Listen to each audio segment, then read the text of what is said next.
ഷാഫി കിച്ചണിലേക്കുള്ള വാതിലടച്ചത് കണ്ടതും സിറ്റൗട്ടിലൂടെ വേഗത്തിൽ പുറത്തേക്ക് നടക്കാൻ ഒരുങ്ങിയ മൂത്തമ്മയുടെ മുന്നിലേക്ക് ചെന്ന് നിന്ന് ഷാഫി ചോദിച്ചു,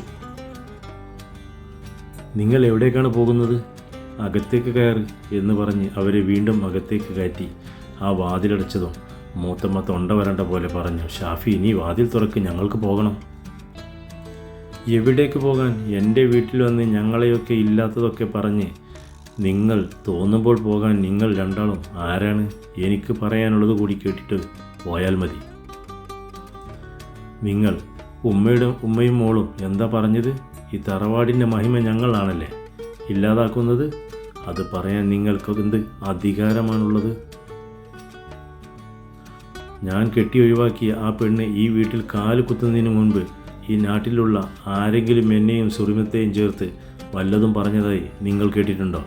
മൂത്തമ്മ മിണ്ടുന്നില്ല. നിങ്ങൾ നാവിറങ്ങിപ്പോയോ?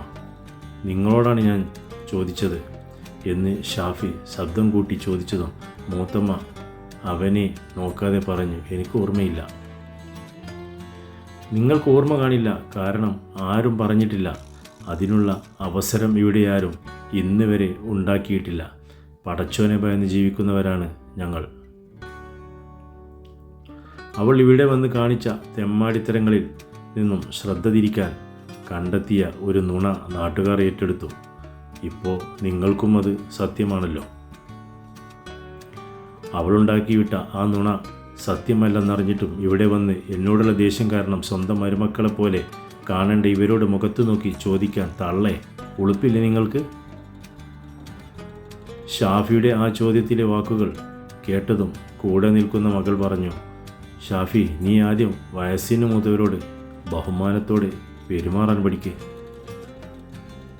നീ ആണോടി എന്നെ പെരുമാറ്റം പഠിപ്പിക്കാൻ വരുന്നത്? ഒരു കള്ളുകുടിയൻ്റെ കയ്യിൽ നിന്നും രക്ഷപ്പെടുത്തിയത് അല്ലേ ഞാൻ നിന്നോട് ചെയ്ത തെറ്റ്? നീയൊക്കെ അവൻ്റെ കൂടെ തന്നെ ജീവിച്ച് അനുഭവിക്കണമായിരുന്നു. നിക്കാഹ് കഴിയാതെ അറാമായ അവൻ്റെ കുഞ്ഞിനെ ചുമന്ന് ചേറ്റെ നീയാണോ എന്നെ മര്യാദ പഠിപ്പിക്കാൻ വരുന്നത്? എനിക്കാണ് അന്ന് തെറ്റ് പറ്റിയത്.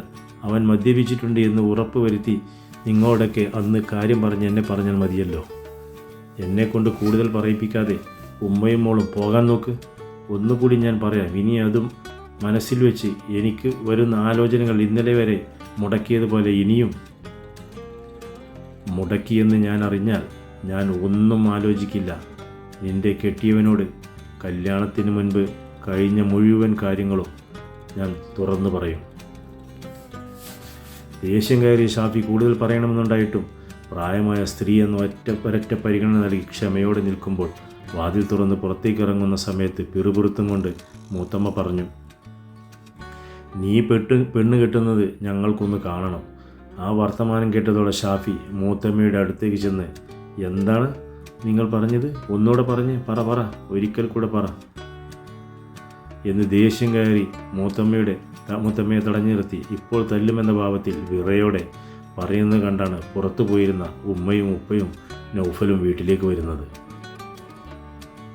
അപ്പുറത്തുനിന്നും പേടിയോടെ നോക്കുന്ന സുർമിയെയും വഫയെയും മുംതാസിനെയും കണ്ടതും മുറ്റത്ത് എന്താണ് നടക്കുന്നതെന്ന് അറിയാതെ വണ്ടിയിൽ നിന്നിറങ്ങി ഓടി വന്ന് ഉമ്മ ഷാഫിയെ പിടിച്ച്, എന്താണ് ഷാഫി നീ കാണിക്കുന്നത്? മൂത്തമ്മയല്ലേ അത്? ഇവർ മൂത്തമ്മയാണോ? എൻ്റെ കല്യാണം മുടക്കാൻ നടക്കുന്നവർ ആണവർ. ഉമ്മ മാറി നിൽക്ക്, അവരെന്നെ കല്യാണം കഴിക്കാൻ അയക്കില്ലത്രേ. ഇവരെ കയ്യും കാലും തല്ലി ഒടിക്കും ഞാൻ എന്ന് പറഞ്ഞ് ഷാഫി ഉമ്മയെ മാറ്റാൻ ശ്രമിച്ചതും കാര്യം മനസ്സിലായ ഉപ്പ പറഞ്ഞു, ഷാഫി നീ അകത്തുപോ, അവർ നിന്റെ വല്ല ആലോചനയും മുടക്കുന്ന എനിക്കൊന്ന് കാണണം. ഉപ്പ പറഞ്ഞത് ശ്രദ്ധിക്കാതെ വേഗത്തിൽ മുന്നോട്ട് നടന്ന് നീങ്ങുന്ന മൂത്തമ്മയോട് ഷാഫി ഉറക്കെ പറഞ്ഞു, വായിലൊരൊറ്റ പല്ല് കാണില്ല. ഇനി എന്തെങ്കിലും ഞാൻ അറിഞ്ഞാൽ വീട്ടിൽ കയറി തല്ലും, ഓർത്തോ എന്നൊക്കെ പറഞ്ഞ് ഷാഫി കിതച്ചും കൊണ്ട് അവിടെയിരുന്നു. ഉമ്മ അവനെ പിടിച്ചെഴുന്നേൽപ്പിച്ച് അകത്തേക്ക് പിടിച്ചും കൊണ്ടുപോയി.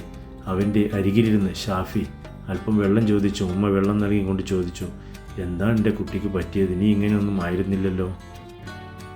പ്രായമായ ആളുകളല്ലേ, നീയല്ലേ ക്ഷമിക്കേണ്ടത്. ഉമ്മ അവരെന്തൊക്കെയാണ് ഇവിടെ വന്ന് പറഞ്ഞതെന്നറിയാമോ? നമ്മൾ ഈ കുടുംബത്തിൻ്റെ പേര് കളഞ്ഞത്രേ. എന്നെയും സുറുമത്തെയും ചേർത്ത് നാട്ടുകാർ പറയുന്ന വർത്തമാനം അവരും പറഞ്ഞാൽ ഞാൻ കേട്ടു നിൽക്കണോ? ഇവർക്ക് നമ്മളുമായി ഒരു ബന്ധവുമില്ലേ? കേട്ടത് നൗഫൽ പറഞ്ഞു, നീ അവരെ മോളെ കല്യാണം മുടക്കിയ കലിപ്പാണ്. മൂത്താപ്പയോട് ഞാൻ പറയാം, അങ്ങനെ വിട്ടാൽ പറ്റില്ല. ഉമ്മ ഷാഫിയെ തന്നെ നോക്കിയിരിക്കുകയായിരുന്നു. എന്ത് പക്വതയാണ്, ക്ഷമയോടെയും സംസാരിച്ചിരുന്ന കുട്ടിയാണ്. ഇപ്പോൾ ദേഷ്യം കൂടിയിരിക്കുന്നത്. മനസ്സ് നല്ലോണം തകർന്നിട്ടുണ്ട്. ഇവരെന്തെങ്കിലും പറ്റിയിട്ടുണ്ടോ ആവോ? മനസ്സിൽ ചോദ്യങ്ങൾ ഒരുപാട് കടന്നു വന്നെങ്കിലും കാരണം കണ്ടെത്തണമെന്ന് മാത്രം ഉമ്മയുടെ മനസ്സിലേക്ക് അപ്പോഴും വന്നിട്ടില്ലായിരുന്നു. ദിവസങ്ങൾ പിന്നെയും മുന്നോട്ട് പോയിക്കൊണ്ടിരുന്നു. അത് ഷാഫിയുടെ സ്വപ്നങ്ങളിലേക്കും ജീവിതത്തിലേക്കും ഒന്ന് തിരിഞ്ഞുപോലും നോക്കാതെയായിരുന്നു. ആയിടയ്ക്കാണ് ഷാഫി ഒരു ബ്രോക്കർ വഴി കണ്ടിഷ്ടപ്പെട്ട കുട്ടിയെ കാണാൻ അവൻ്റെ വീട്ടുകാർ കുട്ടിയുടെ വീട്ടിലേക്ക് പോകുന്നത്.